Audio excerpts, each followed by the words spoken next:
everybody. You know, it's almost Cinco de Mayo, and I was thinking we need to have another little recipe for that occasion.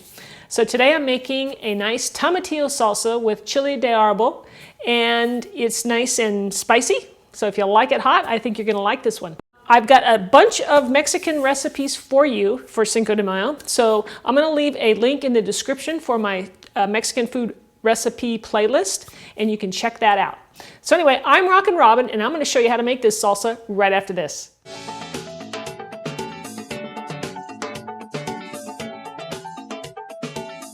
So let me go over the ingredients with you, and we can get started. So here's our tomatillos. I've got about a pound here, and they have this little paper-like covering over them, and we're going to be removing that, and we're going to go ahead and give them a nice rinse because they have a little sticky residue on them. So that's what we're going to do with that. And then here's our chile de arbol peppers, and these are dried, and we're going to roast those a little bit. They come in a package. You can get them in the section of your grocery store for the Mexican food. And we're going to need some garlic. I'm using fresh garlic here, and I'm leaving the paper skins on these so that when we roast them, I don't want that garlic to burn, and that's going to help protect it. All right, we'll need a little bit of salt, some fresh lime juice, a little bit of sugar. Now this is optional if you don't want to add that, but just a little touch of that. And then we'll also finish with some cilantro. So now what we're going to do is roast our tomatillos so that we get a nice flavor into them. And I'm going to go ahead and cut these in half just so I have more surface area to cook under the broiler. We're going to put these in our broiler about 4 inches from the heating element, and we're going to roast them away for just about maybe 4 or 5 minutes. We're going to keep a close eye on them though. Once we get all those cut, then we're going to also place our garlic on the pan to roast as well. So this is going to go in the oven.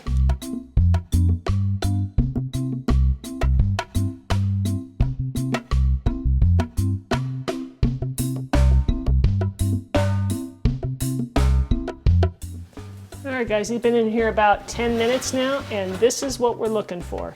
You see all that nice charring that's going on? That's our flavor. And there's quite a few juices released here, and we're going to put all of that into our salsa. So I'm going to set this aside to cool. So like I said, I'm going to take about half of our chile de arbol chilies, and you can use more or less depending on how hot you want it to be. And some of them have little stems on them, the ends. These are pretty good. But occasionally you'll find one, and you want to just take that off. So I have my pan here over medium-low heat, and I'm just going to place my chilies right on top. And you want to be careful here because these can burn very quickly. So we're just going to keep a close eye on them, and I'll keep tossing them over. All right, these are looking good. I think it's time to place them in our hot water, so I'm going to turn off the heat and do that. So in they go. We'll go ahead and let those soak for a good 10 minutes.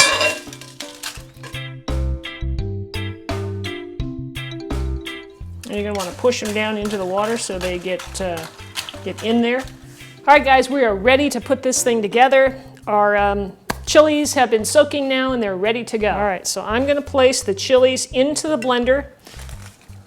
They're a little bit softened up. And we're just putting the peppers in there, not the juice, okay? Because we don't want this to be a real thin salsa. This is supposed to be chunky and, you know, a little bit thick. Place the tomatillos in there and the juice. So we want to get that juice in there too. It's a lot of good flavor. Now here's where I like to add just a little pinch of maybe, you know, less than 1/4 teaspoon or maybe about 1/4 teaspoon of sugar. Just a little bit to sweeten it up. And our salt, I'm just going to drop some in there like that. It's probably about 1 teaspoon or so, and that you can just adjust, you know, to your liking. Next goes our garlic. Here you can see it's roasted. Leaving that paper on really protected it from burning. It's nice and golden, and so we're going to add that to our salsa now. And then I'm just going to take a little bit of lime juice, not too much, maybe, you know, maybe 1/2 teaspoon, just for a little bit of, you know, citrusy flavor in there. All right, and now we're just going to blend this up. And we want to blend it up by pulsing because we don't want to just purify this and make it real liquidy. We want it slightly chunky. Now that I've got most of my salsa blended up the way I want it, I'm going to add a little bit of cilantro.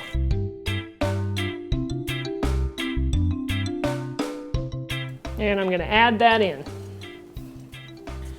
Now, if you need to adjust your sauce, like mine is very, very thick right now, if you need to thin it out, you want to add a little bit of your water that you were soaking your peppers in for more flavor. I'm going to add about a tablespoon of water to this.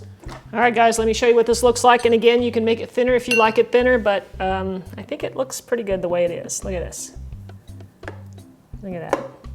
This goes really fantastic on tacos and burritos, tostada, anything you want. And you could even have it with just chips if you want. Look at that, beautiful rich sauce. Spicy, probably a little more powerful than I can handle, but I'll give it a shot. Ooh, here we go. That is good. A little powerful though, guys, you see me? But it's got a really nice flavor, very good roasted flavor in there from roasting our tomatillos and our garlic. You're gonna love this, guys. Thanks for watching. If you like this video, please share it. Check out my link for all the Mexican recipes for Cinco de Mayo. Make some of those, add some of this sauce to it. You're gonna love it. All right, guys, thanks for watching. Don't forget to subscribe if you haven't, and leave me a comment. We'll see you next time.